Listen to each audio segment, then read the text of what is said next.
आजचा जो बायोडा आहे तो धुळे जिल्ह्यातील किरवाडी या तालुक्यातील मुलीचा आहे आणि यांच्या अपेक्षा बऱ्यापैकी साधारण आहेत, कारण यांना ग्रामीण भागात राहणारा सुद्धा मुलगा चालत आहे.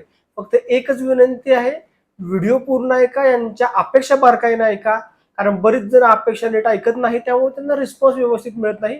त्यामुळे अपेक्षा बारकाईने ऐका आणि तुम्ही स्वतः किंवा तुमच्या ओळखीचा कोणताही मुलगा जर का या अपेक्षित बसत असेल तर आठवणीने त्याला हा व्हिडिओ शेअर करा, कारण तुमच्या एका शेअर केल्यामुळे नक्कीच त्याचं लग्न जुळण्यासाठी खूप मोठं सहकार्य होऊ शकतं. तर आपण या मुली थोडक्यात माहिती पाहूयात.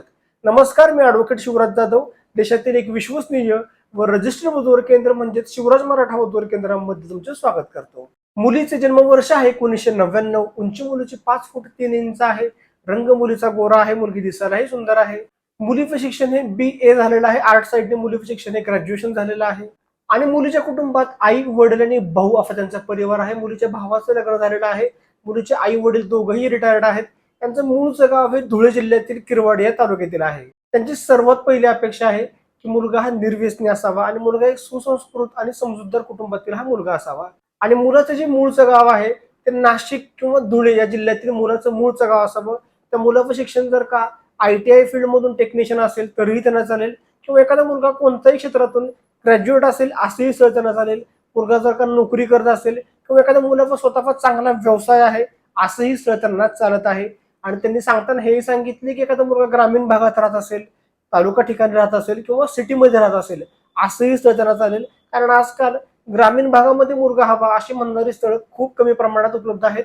त्यामुळे ग्रामीण भागात राहणाऱ्या मुलांसाठी खरोखर हा चांगला बायोडाटा आहे.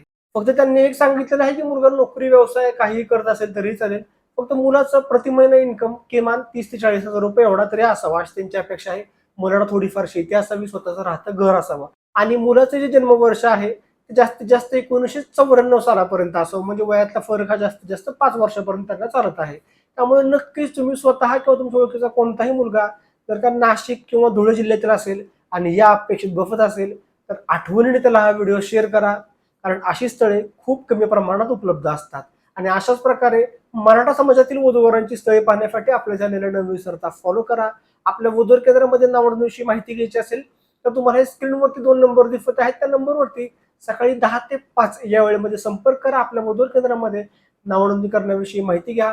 तुम्ही थेट आपल्या ऑफिसमध्ये भेटून सुद्धा नावनोंदणी करू शकता किंवा ऑनलाईन व्हॉट्सअपवर तुमचा बायोडाटा फोटो पाठवून सुद्धा नावनोंदणी करू शकता. फक्त एक गोष्ट लक्षात घ्यायची आहे की कमी शिकलेल्या मुलींची स्थळे आज समाजामध्ये कमी आहेत, त्यामुळे ती तुम्हाला कमी प्रमाणातच पाहायला मिळतात.